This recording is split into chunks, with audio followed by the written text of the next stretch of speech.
Well, welcome to Don't Know Much About, where curiosity always kicks off this conversation. And today we're in for a real treat as I sit down with Hillel Fuld, dubbed Israel's top marketer, journalist, and social influencer.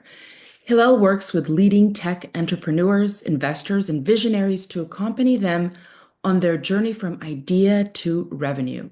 Since the war began on October 7th, Hillel has been dedicated to utilizing his skills, his team connections, and abilities to promote the positive message of Israel and the Jewish people and combating Jew hatred through social engagement. Hillel lives in Israel, and something that I find particularly powerful in Hillel's voice is his ability to speak to Jews in the diaspora, Jews in Israel, and do so in a way that compels us to stand boldly against our enemies. So welcome to Don't Know Much About, Hillel. I'm very privileged and honored to have you join. I'm going to kick it off with asking you, as I do all my guests, something that would capture what's on your mind or your philosophy, something that, as I say, really encapsulates boldly, because I know you have a bold voice and a fresh take on things. What would that tagline be? We will dance again. We will dance again. Okay, I love that. I really, really do. So, Hillel, I have a few questions for you. You, as were born in America, right? And when did Correct. you make Aliyah? Moved here 30 years ago as a kid, middle of high school. So ninth grade, I was in New York, 10th grade in Jerusalem. Quite a transition. Right, transition. But the reason I'm asking is because I think it's very significant in the sense that most people talk about within the Jewish world the widening or shrinking gap between the diaspora Jews and the Israeli Jews. And you kind of have this, you straddle these two worlds, which is that you were born in America, but you live in Israel. And so, what I want to ask you is since October 7th, I've at least witnessed a sort of, I would say, instead of widening gap, I would say a closing in on the diaspora Jews and Israeli Jews. And it's something that Brett Stevens talked about. He dubbed this as the October 8th Jew, the Jew who woke up and realized, oh my God, this isn't just about, borders and quote unquote illegal settlements. This is something different. What are your thoughts? Do you agree with that assessment that you think that there is that kind of closing in on that gap? What is your sense in terms of the Jewish community worldwide? I think it's an unfortunate historical phenomenon that we see in the Jewish people throughout the generations, which is that we unify when there's tragedy. And unfortunately, we have to wait for there to be tragedy to unify, which is extremely sad because when we're not unified, when we're divided, we're weak and our enemies smell that weakness. And if anyone thinks that October 7th happened in an abyss and it had nothing to do with the division in the Jewish people, they're kidding themselves. Furthermore, it's interesting because in the Torah, literally in the Old Testament, in the Bible, the very first thing that we know about our nation, before we were even a nation, before we even received the Torah at Sinai, the first thing the Torah says is, in Hebrew, and then I'll translate, that the Jewish people, or the Israelites, because we weren't Jews yet, parked at the foot of the mountain. And it says famously, the word Vayichan, it or he or she parked. It doesn't say they parked. There were 600,000 men there. There were millions of people there. And yet the Torah says he parked in singular. And so the famous question asked by the commentator Rashi is, why does it say in singular? Why doesn't it say they parked? And he says something extremely profound. He said, the reason it says it in singular is because they were, as he says in Hebrew, ki ish echad b'lev echad. They were like one man with one heart. They were unified. Our very identity as a nation, the first thing that we know about our nation is that we were unified. And when we are unified, we're strong. And when we're divided, we're weak. So, I think that's something that I've tried my best, and I continue to try my best to unify the Jewish people. But it's a challenge, and we unfortunately, we wait for this tragedy. I got to share something with you. Someone said to me that blew my mind. Prepare to get chills. Okay, you ready for this? This is one of the most beautiful things I've heard in many, many years. So as I just said, Rashi, the commentator, says, one man with one heart. So the word ki'ish, which means they were like one man, okay? Mhm. That's how he defines unity, ki'ish, okay? Now, if I were to ask you about an event that transpired over the past year, not October 7th, something that happened in the war that unified the entire Jewish people, that there was not a single Jew in the world who did not feel mourning and devastation that day. It was the day that the Bibas family, their coffins, came back from Gaza. All of a sudden, there was no division. There was pure unity. Now, listen to this. So the Bibas family really reunited us again. The word Keish is an acronym. Kfir, Ariel, Oh my God. Yardain, Shiri. Did I tell you? Like chills, right? The word Keish, they were like one man, is an acronym for the Bibas family's names. It's Kaf, which is Kfir. It's Aleph, Ariel, Mhm. Yud, Yardain, Shin, Shiri, Keish. They made us again like Keish. I want to tell you something. I heard this. I was like driving. Someone told me this. I had to pull over to the side of it. I was like, I Yeah. was shaking, like unbelievable. But the reality is that it's unfortunate that that's what happens. We have the October 8th Jews that come around and unify when tragedy happens. We need to learn to do that when there's no tragedy. Exactly. Well, that is very powerful story. Crazy. Isn't that unbelievable? It's unbelievable. Well, I mean, I'm just following you where you're going in this conversation, and since you brought up the Torah and commentary, I wanted to talk to you about something that concerns me with the Jewish people, and that is that at the same time as we're talking about the Jewish people who woke up, as we say, after October 7th, the October 8th Jew. Finally, I thought, finally. And by the way, something about me is that I've been fighting this here in the United States of America since I was in college. So in the year 2002, that's when I began to fight this battle. And it was very lonely. And I was called, a right winger, a Zionist, when that was, a slur even within the Jewish community. And I thought to myself, well, finally, the silver lining, I guess, in all of this is that, as you say, this a moment of unity for the Jews. And yet, we have this amnesia, the Jew who's forgotten. And I'll explain to you, tying it back to the to liturgical texts. So a couple weeks ago, my cousin called me and told me about the Aleinu prayer. And she said, "Do you know that in the Aleinu prayer, there's a paragraph that's seldom said out loud?" But the paragraph says, in effect, the following: Do not fear sudden terror. Do not fear. So it's God speaking to the Jewish people. Do not fear sudden terror. And then the next line is, and do not fear or worry, depending on the translation. Do not fear or worry for the wicked, for I will avenge them. Now, you could read that as, don't worry, Jews, I will avenge the wicked. But that's not really what she was saying. The rabbi was commenting in that morning about the Aleinu prayer. God knows his people, the Jewish people. He knows that our greatest strength is our compassion, and our greatest weakness is our compassion. Do not worry for the wicked. Do not compass, so to speak, for the wicked when the time comes and I have to deal with them. I am very concerned about that. I am concerned about the fact that empathy has been weaponized within our Jewish community, that we are not united in the saying, the slogans came out after October 7th, bring them home. Why wasn't the slogan finish them? Why wasn't that the slogan? Finish them. That should have been the slogan. I What's I going could on not with, I yeah. could not agree more. I could not agree more. And I'll take it one step further. We have an actual scripture in the Mishnah that says that those who are compassionate to the evil will end up being evil to the compassionate. And I want to give the benefit of the doubt to the Jews that I call the as a Jew Jews, because they always start the comments on my Facebook with "as a Jew, we don't celebrate when our enemies fall," and say that they come from a place of compassion, but it's gotten to a place that not only is it naive, it's actually dangerous. And unfortunately, these as a Jews, they arm our enemies with their compassion. I think it's people. I don't know who coined the term suicidal empathy. It's a great Mhm. term though, but this I think it was it's not God's sad.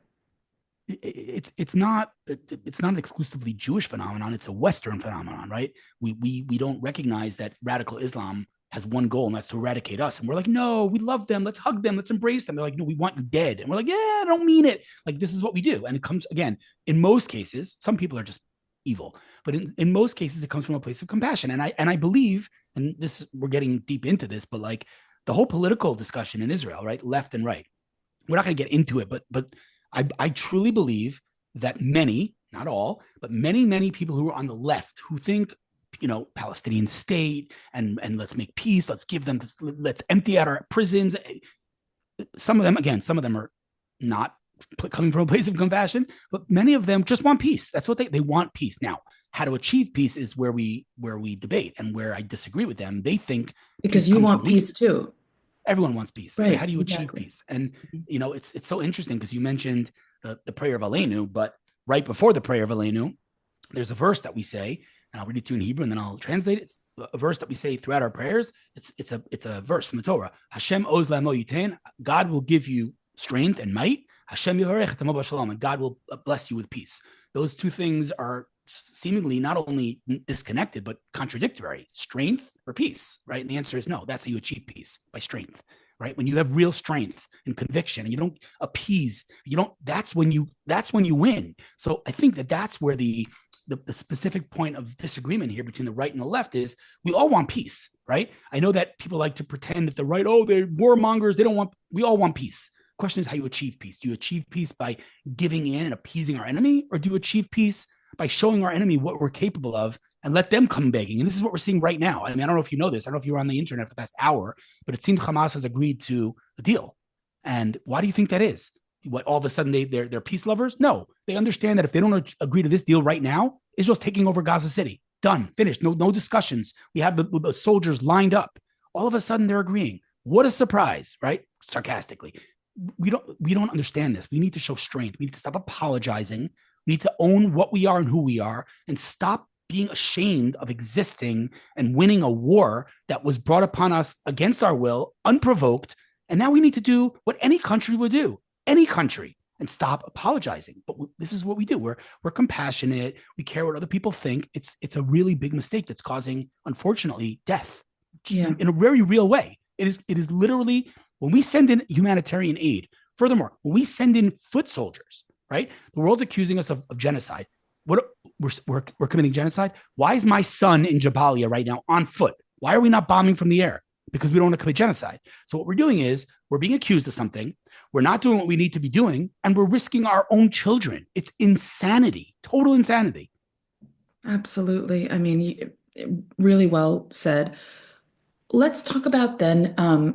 I mean, you said a few things, but I want to come back to Hamas and get your take in terms of why is Hamas still in power? Are they still in power? What does that mean? I want to go, but I really want to talk about advocacy and what you said, stop apologizing. And as I said before, I've been doing this for many, many years, myself as a college student, then as a grad student. And now what I do, by the way, is I teach in high schools and colleges. I teach kids the Arab-Israeli conflict, but really what I'm doing is teaching them to stand up for themselves. And I have to tell you, I'm going through some sort of personal crisis in all this. Bear with me for a moment. The very illustrious and brilliant literary scholar Ruth Weiss, she many years ago was on a podcast and she was discussing the phenomenon of Jews being on trial, the Dreyfus affair, or really just the Jew in the world being on trial. And she talked about Franz Kafka's novel, The Trial. And in this novel, there's a character. His name is Joseph K. And the novel begins with his arrest. The reader doesn't know, K doesn't know why he's being arrested. He has no knowledge of his sin or his crime. In fact, by the end of the 300 something page novel, nobody knows what he's done wrong. But he, the entire novel, is participating in his defense. I think that we are participating in our own trial in many ways by being on the defense. We are people say, for instance, Israel's committing genocide. We go, one second, let me school you on the genesis of the term genocide. Let me tell you that intent is really important. I need to know everything there is on international law and get a PhD in Middle Eastern affairs. When in reality, this is abuse and it's a blood libel. It's the genocide libel, and that's it. And why is this a crisis? Because I'm teaching students when they hear Israel's committing genocide, I'm teaching students to participate in their own trial. And I want to stop. How do we stop this? I don't want to be on trial anymore. Yeah, it's a very good point, and it's welcome to welcome to my life for the past 2 years. It's interesting. You know what? I'm gonna, if I may, with your permission, I wanna read to you something I wrote this morning, Mhm. because what you're saying, is literally what I was feeling as I was writing this post. It's a little bit long, so I'm not going to read the whole thing to you, but I want to read to you what I wrote because, like I said, I wrote as follows: Dear my fellow Jews, and in parentheses, if you're not Jewish, keep scrolling. No matter how much truth we speak, they won't believe us. This is a sad conclusion I've reached as of late, and I think we need to start taking it into account. They won't believe you when you say that there is no genocide in Gaza. You can prove it to them in any way you want, using numbers, using images, using videos, but they won't believe you. They won't believe that there's no starvation in Gaza. You can bring them testimonials. You can bring them videos of trucks entering Gaza. You can bring them pictures of Hamas stealing said trucks. They won't believe you. You can even provide videos of the marketplaces overflowing with food in Gaza and pictures of obese Gazans. It won't matter. They won't believe that Israel is not an apartheid state. Israel is the farthest thing from an apartheid state. You can show them how Arabs and Christians live freely in Israel, how they hold positions of power, how they have equal rights, freedom of movement, freedom of religion, but they won't believe you. You can show them that Israel is not ethnically cleansing anyone. You can show them how tiny Israel is on the map, how dominant Arab countries are in the region, and how the Palestinian population has grown exponentially since Israel's establishment in 1948. They won't believe you. You can show them that Hamas is a ruthless terrorist organization committing daily war crimes. Again, you can show them live footage. You can show them Hamas terrorists glorifying those atrocities. You can show them dead Jews, abducted Jews, and anything else. They won't believe you. You can even show them women raped by Hamas and their stories of the sexual abuse they endured. Nada. Believe all women except if they're Jews. You can show them that Israel wants peace. You can show them all the times Israel offered our neighbors a state, how many deals Israel agreed to end the war, how Israel left Gaza and gave it to the Palestinians as an olive branch for peace. It doesn't matter. They won't believe you. And on and on. I went down all the lies. But this is what we do. Oh, please believe us. Oh, look, the New York Times. Oh my God, that title. It's not enough. Like, we need to own who we are, and who we are in a very real sense, not in I'm better DNA than anyone else, but in a very real sense, we are a light in this world, not in a supremacist kind of way, in a way of we're leading the world in cancer research, in a way of we are first on scene when there's a natural disaster, in a way that technology, we are leading the world across all sectors of technology. We are a light in this world. And instead of owning that light, we're constantly apologizing. And so how do we expect others to respect us when we don't respect ourselves? And I want to share something else with you that I heard in this war from an amazing rabbi in Boca Raton, Rabbi Ephraim Goldberg. He said something that, like, if there's one silver lining to this war, it's that the Torah has come to life, for me at least. Like, literally things I learned my entire life and never paid attention to or didn't make sense to me until this war. Let me give you one example. This is an unbelievable thing. For 1 second, let's just get a little script, like not spiritual, but religious, for lack of a better term. Okay. The famous story, God comes to Abraham in the beginning of the Bible, first in Genesis, and says, leave your land, go to the land of Canaan, aka Israel. Mm-hmm. And he says 4 words in that story that every Jew in the world knows. Not only does every Jew know, but every Christian knows, and many other people know these 4 words, and that is, those who bless the Jewish people will be blessed. Those who curse the Jewish people will be cursed. In Hebrew, it's va'avarcha mevarechecha. Those who bless you will be blessed. Umekalelcha, those who curse you. Now, here's the thing. You don't have to be a grammatical geek to understand the parallel of those two sentences. Again, in Hebrew, va'avarcha mevarechecha. Those who give you a bracha, those who bless you will be blessed. Umekalelcha, those who curse you. Now, the next word should be parallel. Just like it said, va'avarcha mevarechecha, those who bless you, it should say, umekalelcha, those who curse you, akalel, I will curse. Mm-hmm. Just basic grammar. The Torah doesn't say that, though. It changes languages in the middle. And it says, umekalelcha, those who curse you, aor. Now, aor is another way to say, I will curse. But there's a reason that the Torah switches language. It's not parallel. And you have to ask yourself why that is. So Rabbi Ephraim Goldberg said something unbelievable. He said the word aor has another word in it. Or, light. Right? The word or means light. And in the word aor is the word or. So he said, this is the right way to read that verse. Va'avarcha mevarechecha, those who bless you, the Jewish people will be blessed. Umekalelcha, those who curse you, aor, they will see your light.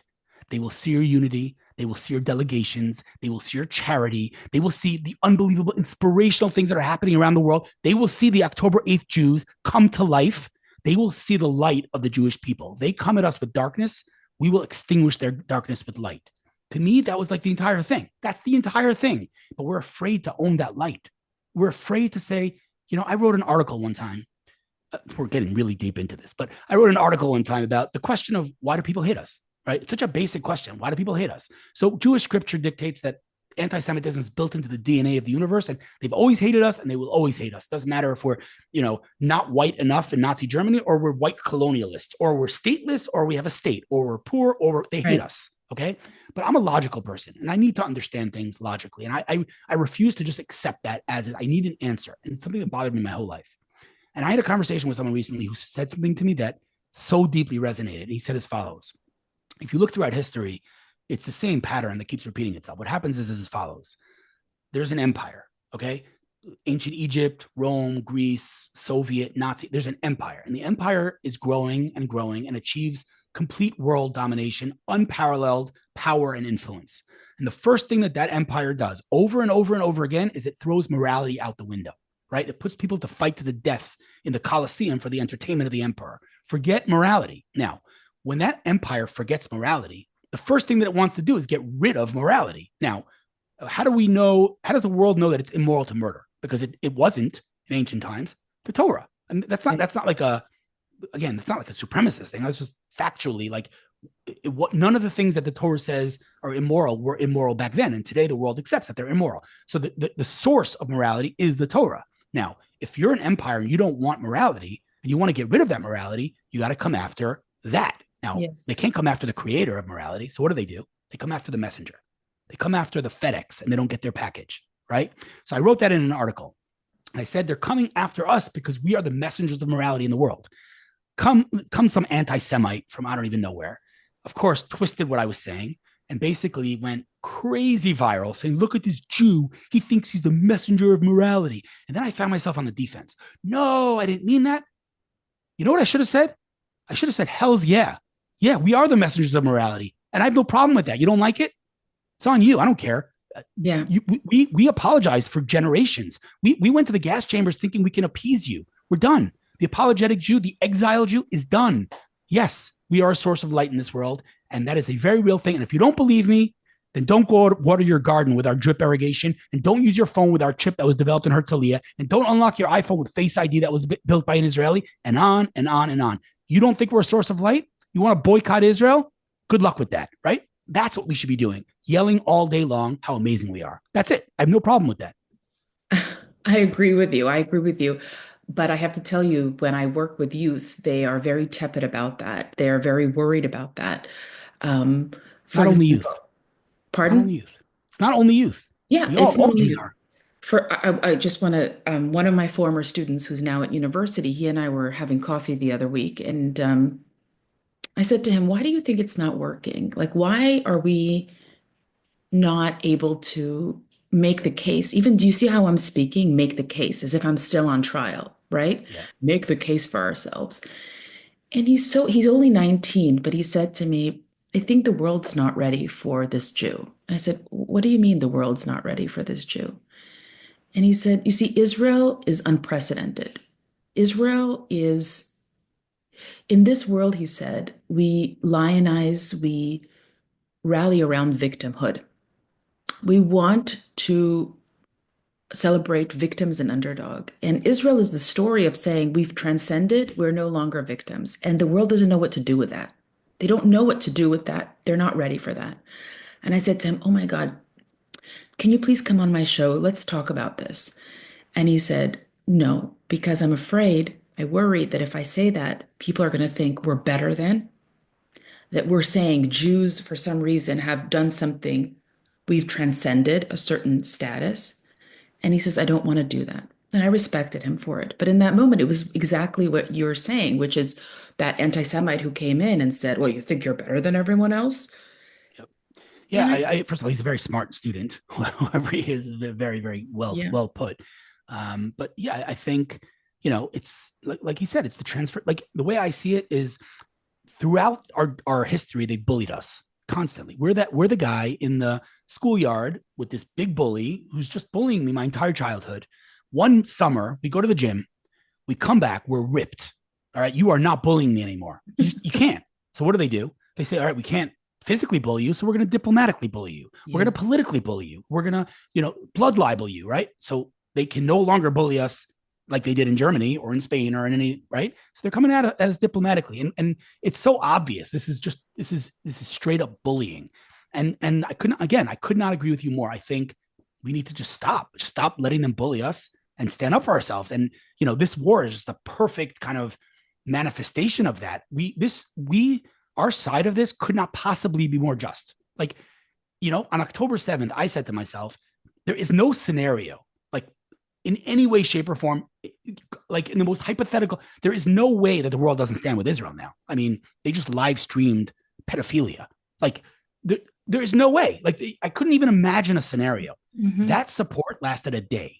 Okay. Yep. A day. Hmm. We are on the right side of history, and we need to start owning that and say, it's like funny. You hear officials in the State Department say Israel needs to handle Gaza like America handled Japan. I wouldn't say that, but they said it. How come he's not scared to say that? Right. So we need to stop.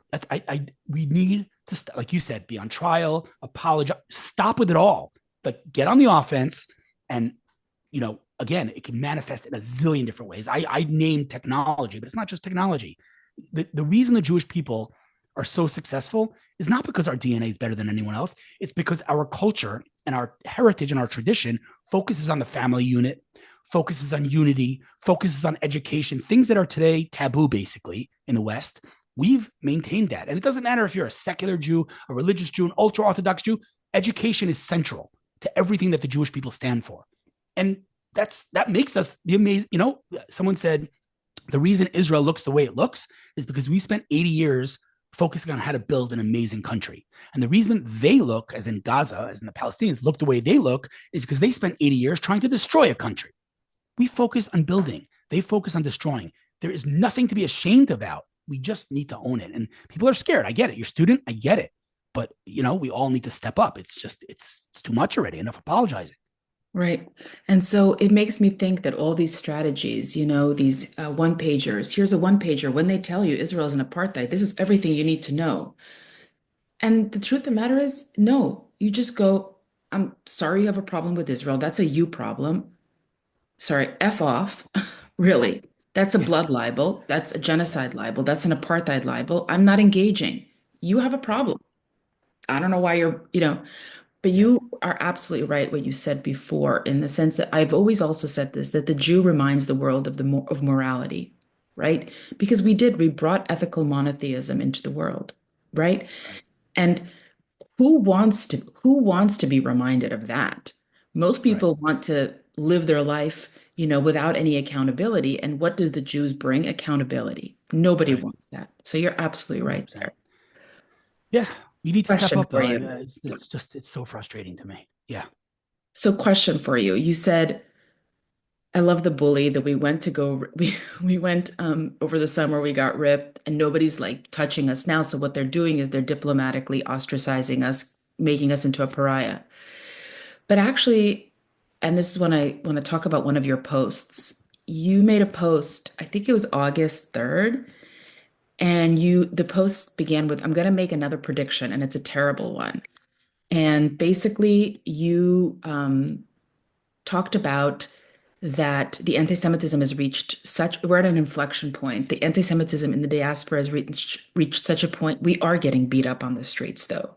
We are actually. It's no longer just diplomatic, demonization. And if I understood your post correctly, so you correct me if I'm wrong here, is you're basically saying we're at this critical point where if we don't leave, it's bad news. Are you saying we need to leave? Because let's talk about I'm that. not saying that. I'm not saying that. I interviewed my great aunt. Her name is Olga Kay. She's approaching 100. She survived not one, not two, but three death camps in the Holocaust. Three. The interview's on YouTube. You can watch it if you don't believe what I'm about to tell you. I asked her a simple question. You saw the anti Semitism pre Holocaust in Europe, and you're seeing what's happening today. How do they compare? She said two words: the same. That's it. The same. So it's not me saying it. And I'll tell you furthermore, like if I had said to you or any of our Jewish brothers and sisters 2 years ago, not 10, 2 years ago, listen, in 2 years from now, you know what? Let's go 10 years ago. 10 years ago, I would have said to you, in 10 years from now, there's going to be anti Semites in Congress. Synagogues are going to be vandalized. Windows are going to be shattered. Jewish businesses are going to be boycotted and shut down. Jews are going to be Jews are going to be assaulted on the streets of the United States of America. Jews are going to be burned alive on the streets of the United States of America. Okay. Anti-Semitism is going to become all but institutionalized, where people are walking on the streets of America holding terror flags and the cops are standing by doing nothing about it. That's what's going to happen in 10 years. You would have said to me, go get hospitalized because there's something wrong with you, because that will never happen. And if that does happen, you would have said to me, if that happens, I'm not sticking around, because that's the writing on the wall. And I'm going to tell you something. The writing is not just on the wall. There's no wall. Okay. It's covered in writing. All I'm doing is reading it out loud. Okay. And I'm telling you that the reaction, and there was a lot of reaction to that post for obvious reasons, was stop being an alarmist. Fear doesn't work, and you're just being hysterical and you're creating hysteria. And I just have one question. If there was social media in 1935 and I would have written that post and my grandmother would have read that post, what would she have said? The same exact thing. She would have said, stop being hysterical. Germany isn't Spain. Nothing's going to happen. We're Germans. We're enlightened. That's what she would have said to me. Stop creating hysteria. That's what she would have said to me. Okay. And so, okay, I'm going to piss off a couple of Jews. I'm cool with that. I get it.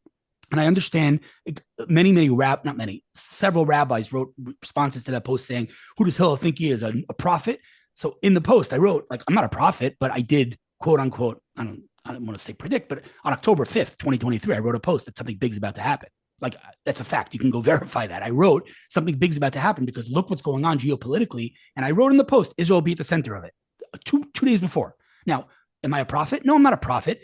It was, look at what's going on around you. And so what I wrote in this post that you're referencing is, I said, if you look at the trajectory of what's happening right now, between all the things that I just mentioned and more things that are happening on a daily basis, my prediction, and I wrote 1,000 times in the post, I hope I'm wrong, is that within a month, and maybe it'll be a month, maybe it'll be 2 months, maybe I'm wrong, there will be in my opinion, a mass casualty terrorist attack against Jews in the diaspora in a central Jewish, gathering. Now, I don't know what that means. I don't know if it's a concert. And again, I'm going to say 1,000. I hope I'm wrong. Okay. But I mean, just yesterday in Crown Heights, there were 8 people shot. I don't even know if that was an anti-Semitic thing. They haven't even come out yet with that. But, we're seeing this every day. I mean, literally Jews being burned alive. And I don't need to, what's going on. So, it seems to me that millions of Jews are in the diaspora with their head deep in the sand saying it won't happen here. But that's exactly, like I say to my friends, can we just vocalize what you're saying? I want you to say the following sentence to me, okay? I want you to say to me, it happened in ancient Egypt, it happened in ancient Rome, it happened in ancient Greece, and it happened in every single generation, but it won't happen here. Is that really your opinion? Like, you hear how dumb that sounds? Of course it's going to happen here. Now, will there be concentration camps? Probably not. But what hasn't happened? Meaning, what are we waiting for? Like, what, you have to wait till Jews are led en masse to gas chambers? Like, it's all happened. It's happening before our eyes. And we're like, nah, it doesn't affect me. I won't get, dude, wake up. It's scary to watch. Honestly, it's scary. And so I hope I'm wrong. There's no attack like that. Even if there's no attack like that, we see the trajectory and it's not going back, meaning anti-Semitism is not going back in the bag. It's only going to get worse. So it seems to me that it's time that diaspora Jews wake up and realize we're not home. We were home. We were comfortable. We are no longer home. And unfortunately, again, something we see throughout history, we think in every generation we could be just like our hosts, right? Hey, Germans, we're more German than you. Who are the most liberal people in America today? The Jews. And what happens? Our hosts say to us, you're not just like us.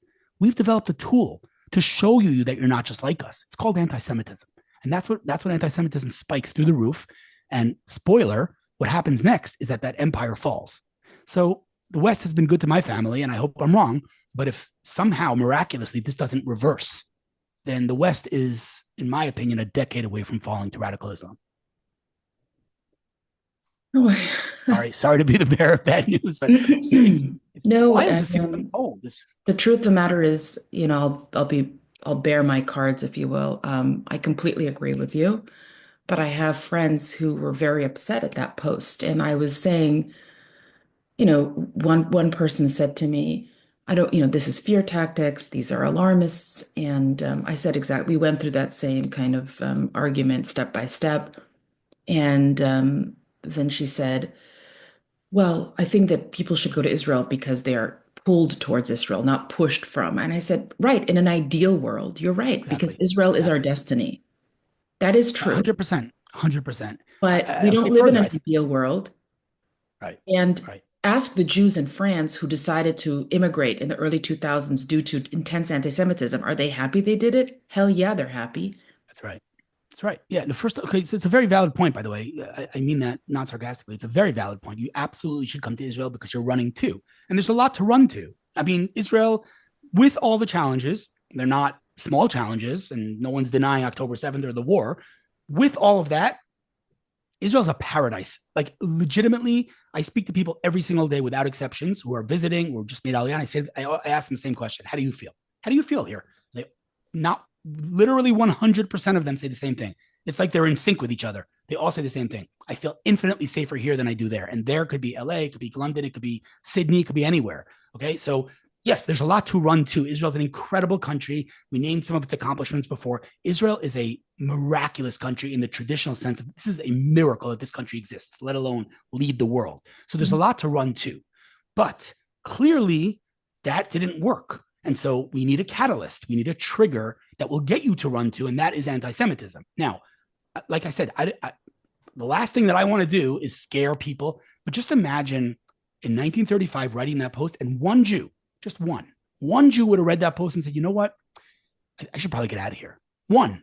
That's a life saved. And you know how many people have already written me personally that they made Aliyah or are literally making an exit plan or an exit strategy because of my post. So I'm fully aware that I'm annoying and upsetting some people. But then again, my ancestors and their ancestors would have been upset had I raised that flag in Europe. They would have. So I can't not use my platform for it. I just can't.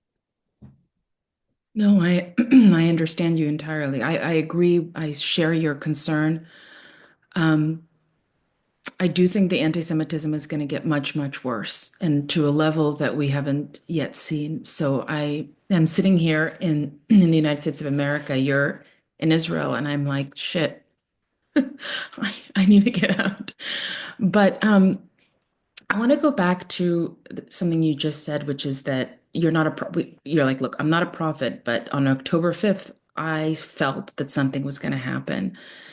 Something did happen. And I may get a lot of people upset with what I'm about to say, but I'm willing to say it. I think that what precipitated October 7th, many things, but one of what we Jews or myself watching was serious internal division in Israel, protests 100%. against the Supreme Court, just really bad, bad division. I'm not a secretary for Hashem, for God. I can't say that this is why God did what he did. But I remember I went to Jewish school growing up, day schools, and I was taught that one of the things that God hates the most is when his people fight each other. And I'm seeing it again now in Israel. Can you tell me about what's happening there? Why? Yeah. So first of all, I agree with you 100%. Like we said before, unity is our strength 100%.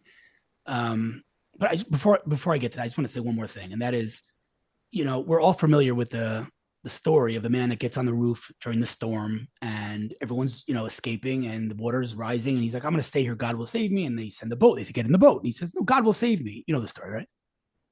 Yes. Yeah, yeah.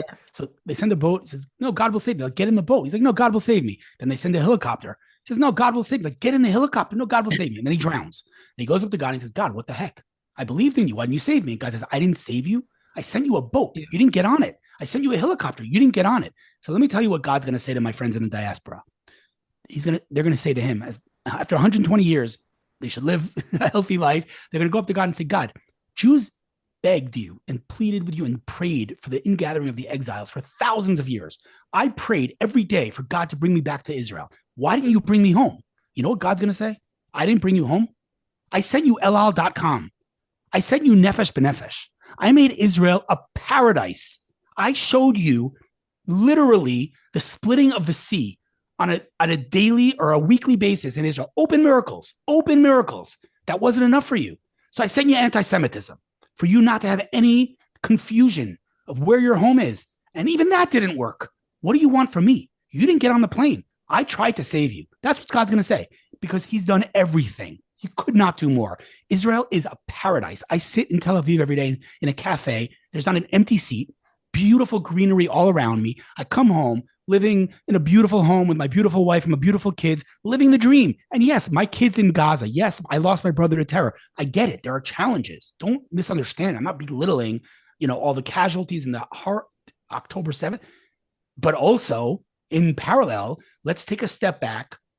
What I'm about to say is going to piss off a lot of your listeners, but I don't care because I'm going to die on this hill. Okay. October 7th, as dark and devastating and horrible and any other adjective you want to use to describe it was, let's try to imagine a dialogue between you and your great grandson one day about October 7th. This is how it's going to go. Hey, David, my great grandson, let me tell you about a day. It was October 7th. It was a holiday and the Sabbath in Israel. Half the country was in synagogue praying, and 5,000 genocidal terrorists marched into a country smaller than New Jersey with one mission, and that is to kill as many Jews as possible. And they had 8 hours of free hand. I don't know why, but that's a different discussion, and unlimited access to automatic weapons. My great-grandson's going to say to me, that sounds horrible. And you're going to say, yeah, it was horrible. And he's going to say, how many millions of people did they kill that day? And you're going to say, no, it wasn't millions of people. And he said, wait a second, I don't understand. 5,000 terrorists spraying bullets in all directions for 8 hours? How many hundreds of thousands did they kill that day? And you're going to say, it wasn't hundreds of thousands. And he's going to say, how many did they kill? And you're going to say 1,200. And he's going to say what the cool kids say, the math ain't mathin'. Okay? So to use the word miracle about October 7th is terrible. So I don't want to use the word miracle, but you explain to me, find me a mathematician who can tell me how that works. 5,000 terrorists, automatic weapons, 8 hours. Just imagine if each one of those killed 3 people, 3, let alone 100, which is what they were trying to do. How did 5,000 terrorists in 8 hours only kill 1,200 people? It doesn't make sense. So again, the words only, it's a horrible thing to say because that's 1,200 worlds. But if that's not a miracle, and you know what? Forget October 7th, okay? Put October 7th aside.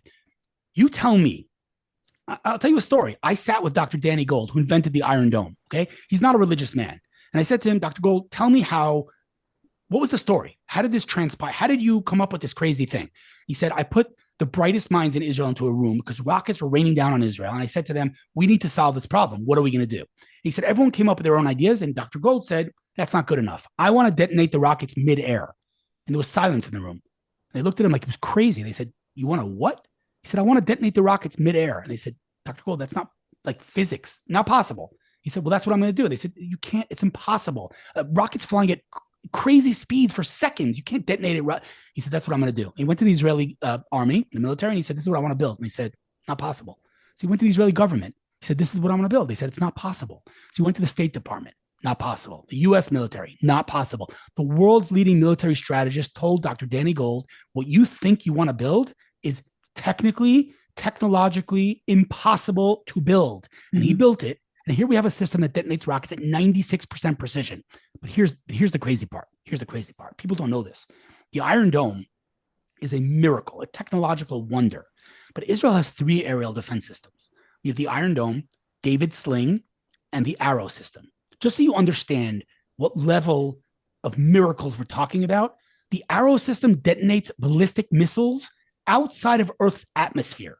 Like, just wrap your head around that, okay? Wow. You understand what we have to do here. You have a missile flying, you shoot from the ground to outside of Earth's atmosphere and hit the missile. Like, just think about that. So each one of these 3 defense systems are literally the splitting of the sea, okay? Each one of them. But here's the thing. They were built independently. They were never built to work together. Those 2 nights when Iran attacked Israel, those 3 aerial defense systems worked together in unison to perfection, 99% precision. The people who ran those operations are on record saying, in a million years, they should not have worked the way they worked.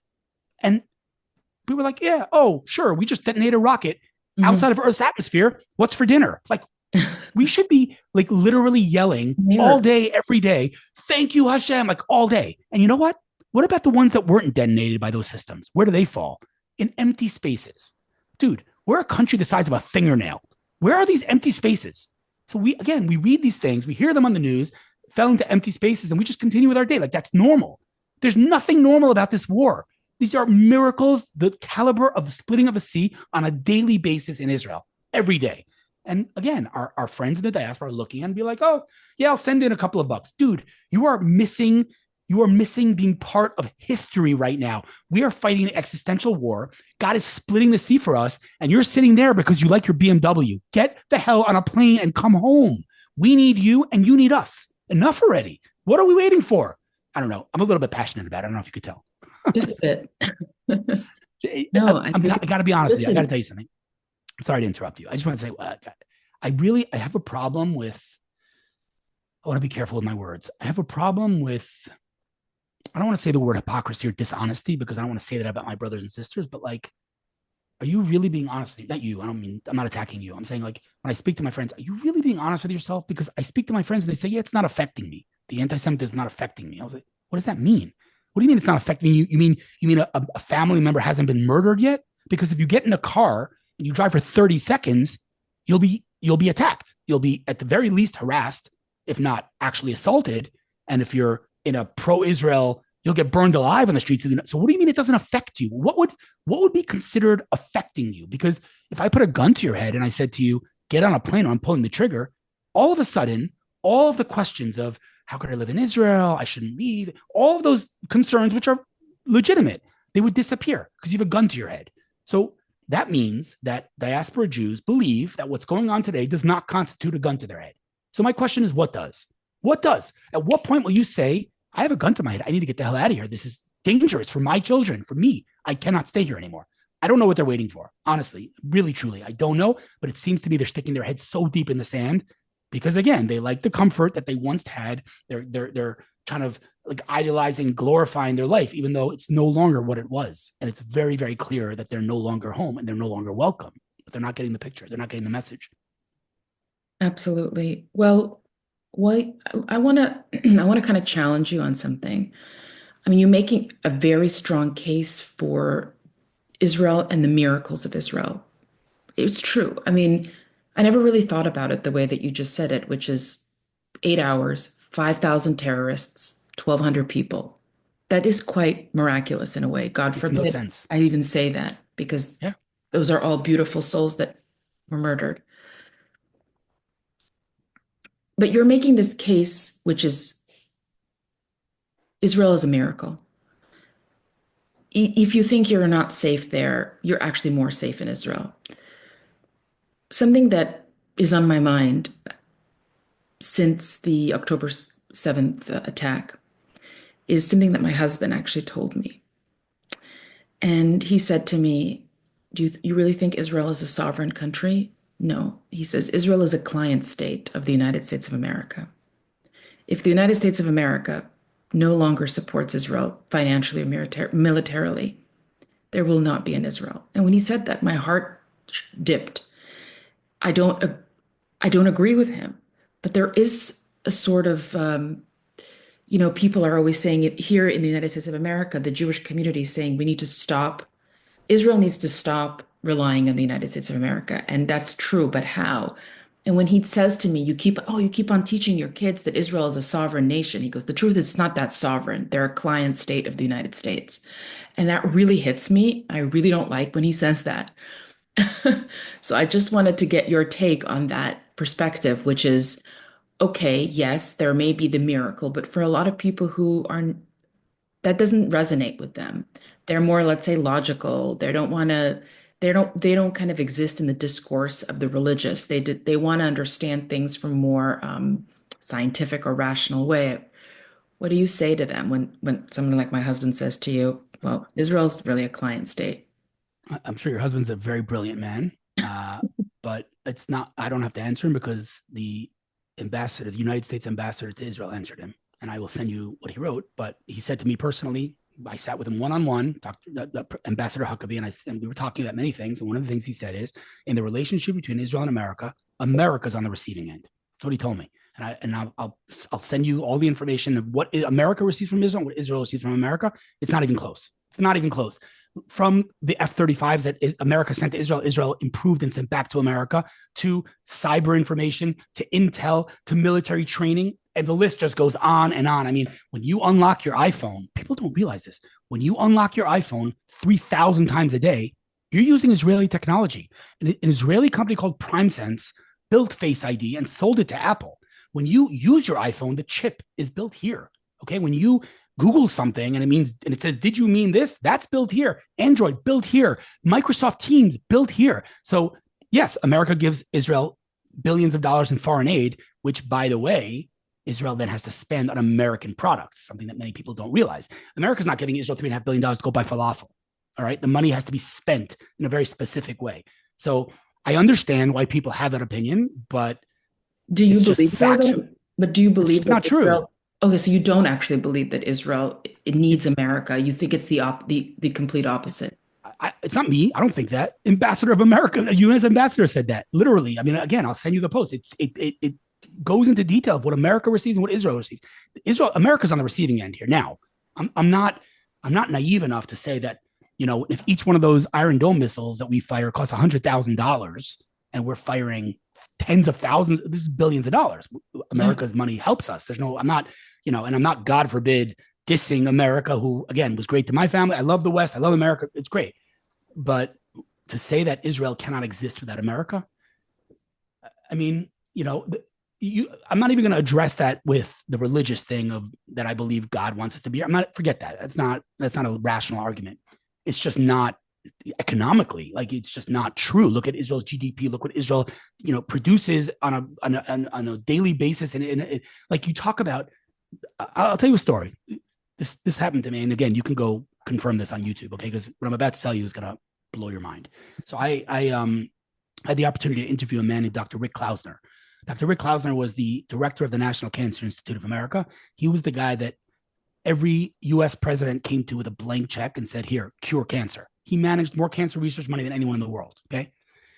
He ended up leaving the Cancer Institute and joined an Israeli company as chairman. And I interviewed him and I asked him the following question. This was many years ago. I said to him, Dr. Klausner, we have AI, we have drones, we have self-driving cars, we have all this incredible technology. Why are people still dying of cancer? Why have we not cracked cancer?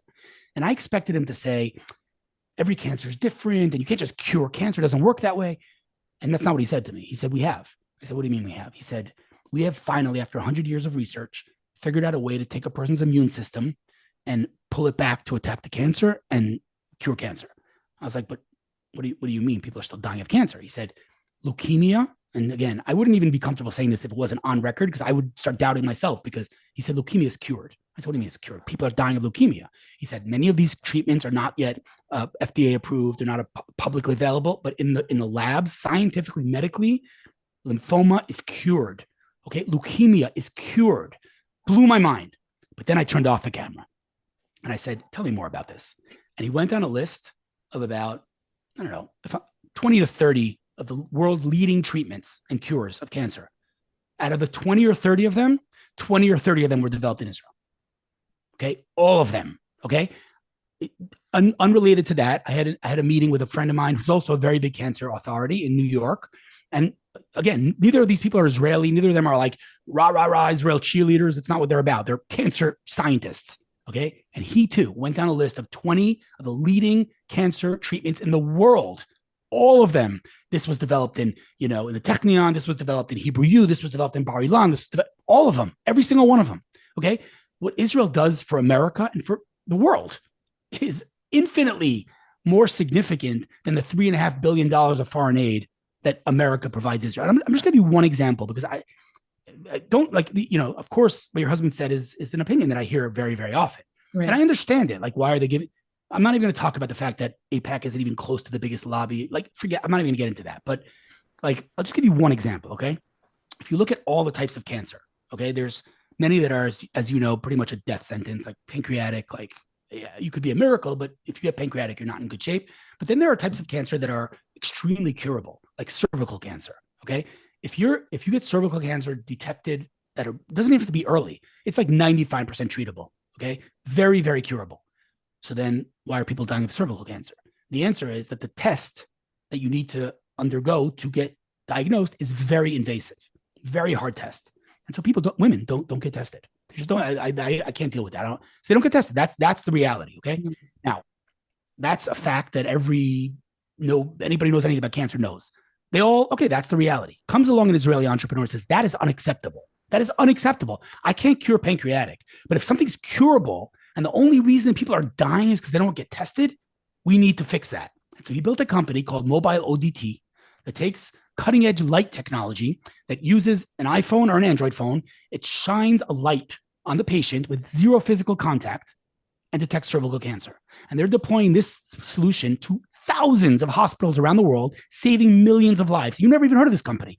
No. 10 out of 10 people you ask, what's mobile ODT? No clue. But they're curing cancer for millions of people around the world. So is that more valuable, or is $3.5 billion more valuable? Israel's shipping and exporting world-leading innovation, not to mention cyber intel, all that stuff, to America, and America's on the receiving end. So yes, Israel needs money to fight its war. But this isn't a one-way relationship that, oh, here, take our money and go do your thing. Absolutely not. America is giving Israel what it deserves for the incredible amount of innovation that Israel exports to America. That's the reality from the mouth of the U.S. ambassador, not mine. Tell I your love husband. I love how through all this conversation, you know what keeps on, I don't know if you're doing this intentionally or unintentionally, but whenever you speak about Israel, you keep on bringing it back to the light. We are the light, we are the light, we are the light. And it's very powerful. It reminds me of Arthur Miller had a play that he wrote in the 90s called Broken Glass. And in the play, there's this man who's handicapped, and somebody approaches him and says something about something terrible about the Holocaust, some sort of form of denial. And he screams and he says, "Don't you understand? When the last Jew dies, the light of the world will go out." And I desperately believe that. I Yeah. believe that it's I'm getting very religious here, but I do believe that God needs the Jewish people. The Jewish people need God. When there are no longer Jewish people on earth, there will be no world. So I don't know why you call that belief. Just imagine, just erase Jews from the world. Just imagine a world without Jews. Just imagine a world without Einstein. Imagine a world without any. I mean, I don't need to list. You know the list. Yeah, I yeah. mean, basically not any. There are some people obviously who impacted the world who aren't Jewish, but you look at across all, you know, areas of life from science. It doesn't make a difference. Again, take anything. Take entertainment. Take sport. Anything. Jews are leading the way, right? So you don't have to believe what would happen if there were no Jews in the world. We know what would happen, because just take all of those things that were invented, but take all the Nobel Prizes, take all of the things that the Jews brought to the world and extract them, delete them, Control Alt Delete, finish, done. What would the world look like? So, you know, we talk about ways. I mean, dude, you can't water your garden. Like, do you understand what drip irrigation is? Like, Absolutely. people don't. It's just Israel, and that's not just Israel, by the way. It's the Jewish people, have brought light into the world that the only logical explanation, putting aside the theological explanation of they'll always hate us, the only logical explanation I could think of is that the world cannot handle that light. They just don't have the sunglasses. They can't handle it. That's it. Mm, That's my only explanation. that's very powerful. Well, as we're wrapping up, I still want to ask you one last question, which is about the war and the handling of the war. And I'm sure that, I mean, I don't know if you're a military expert. I'm sure I'm not one.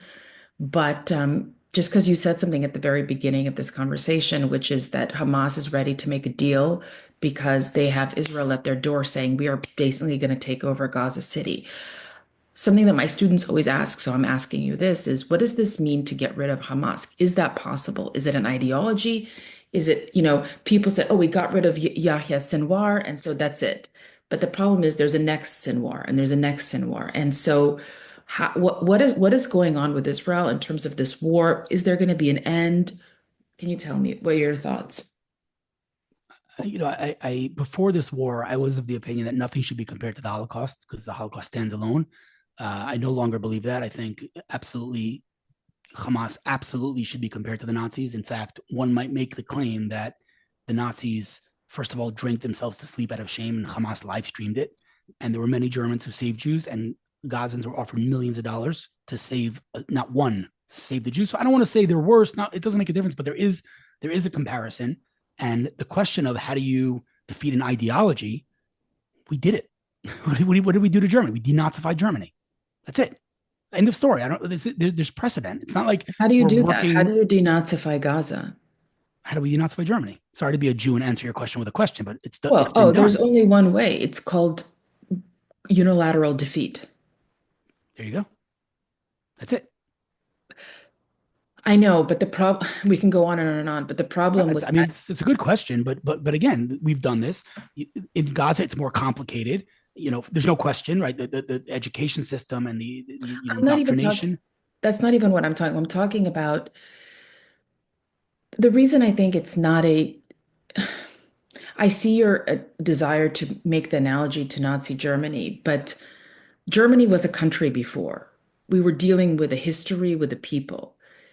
The Palestinian Arabs, as I, you know, call them Palestinian Arabs, is that you can't denazify them and then they'll go back to a Germany, to a another country that existed before Hamas came, a Palestine that existed before without the Nazification.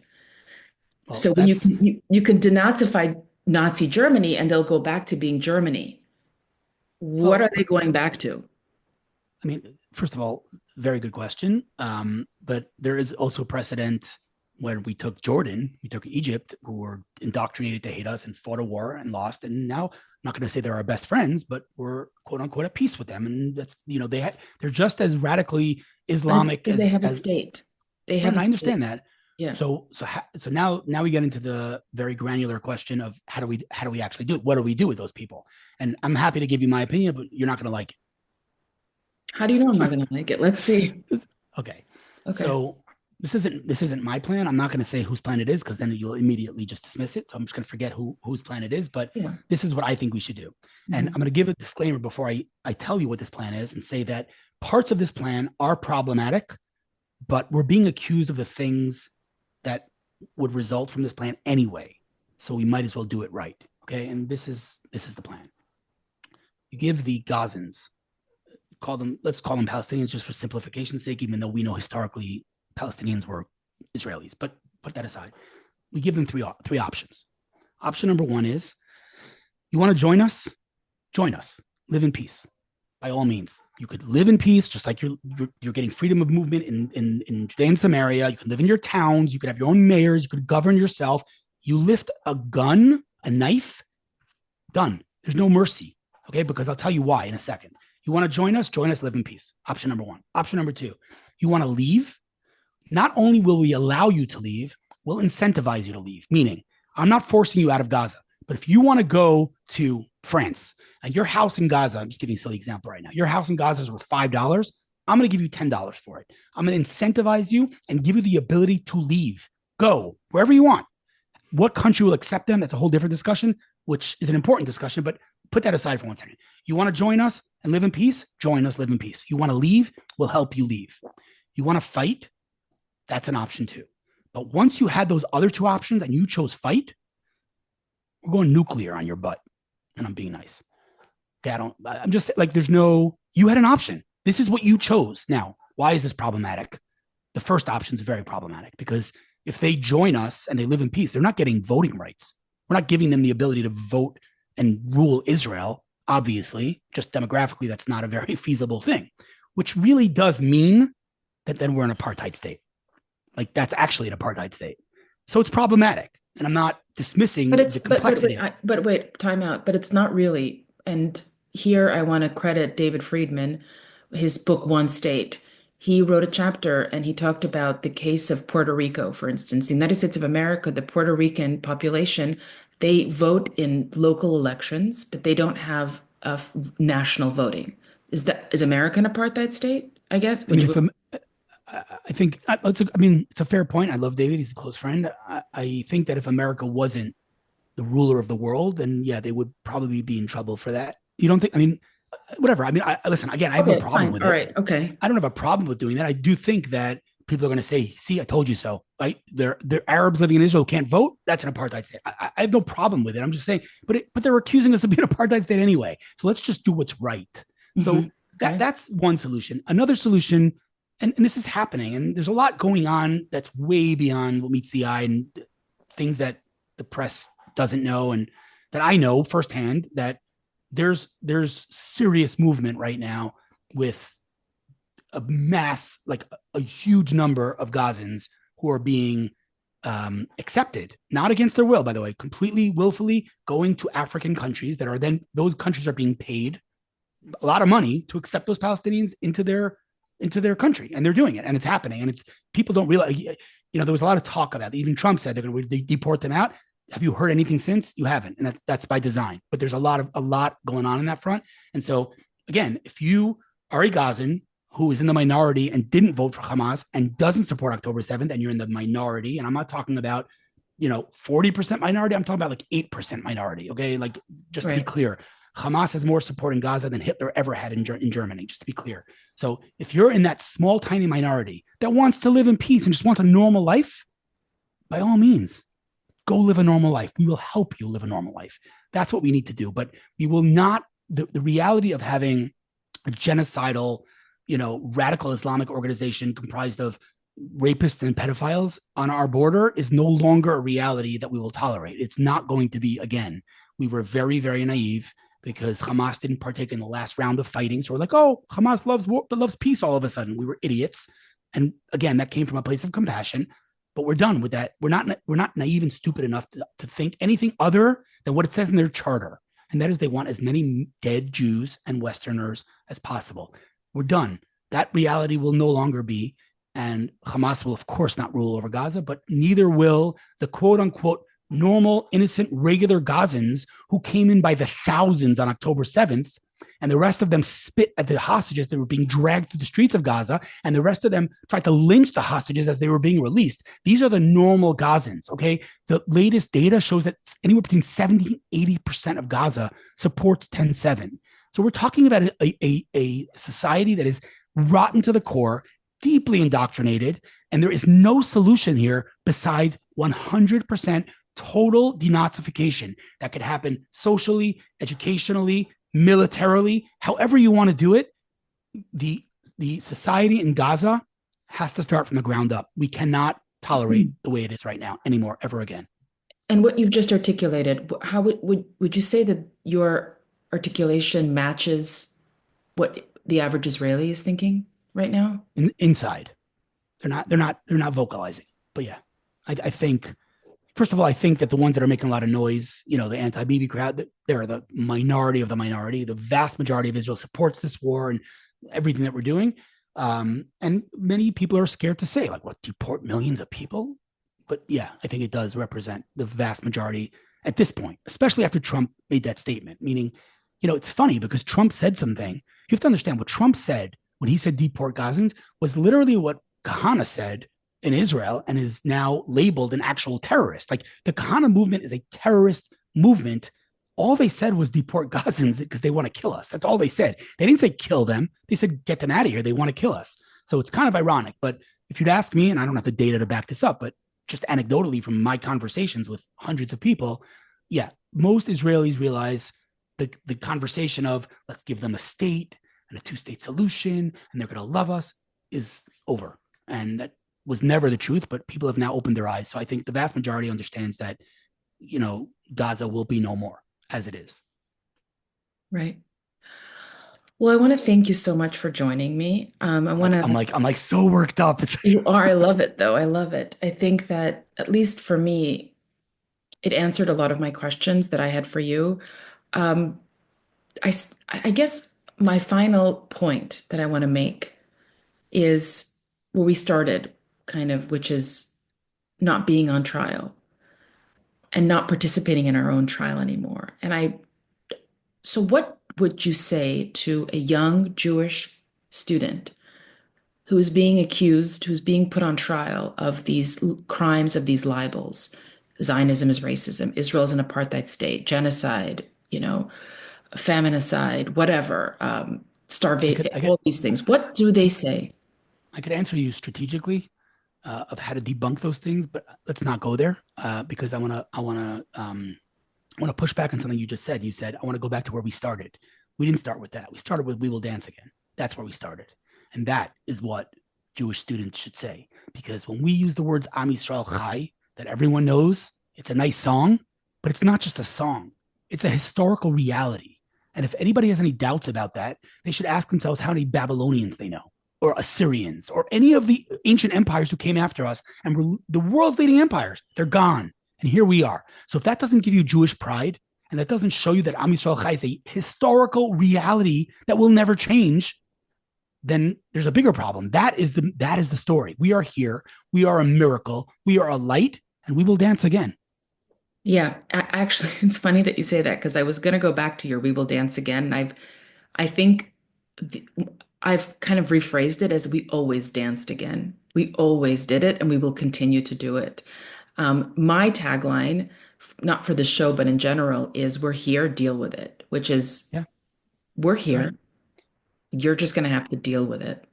People don't realize this. I know we're like way over time, but people don't realize, like, you look at any holiday, right? Look at Purim. Okay, any Jew will tell you Purim is one of the happiest days of the year. Have you ever stopped to think about what Purim was?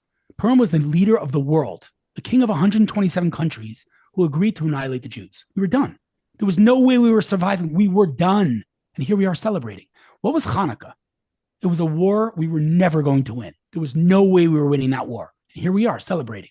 What was Pesach? Always danced again. Passover. Yes. 210 years of backbreaking slavery. And here we are. So we're going to celebrate Simchat Torah again. There's no question. We will dance again. Yes, we have to win this war. Yes, we have to deal with a very serious issue, which we didn't touch upon, which is the mental health of this entire country. It's a very important point. But the end game is that we will dance again because we always have, as you said. Wonderfully put. Thank you so very much for joining me on this amazing episode of Don't Know Much About. Please subscribe, like, share widely. Until next time.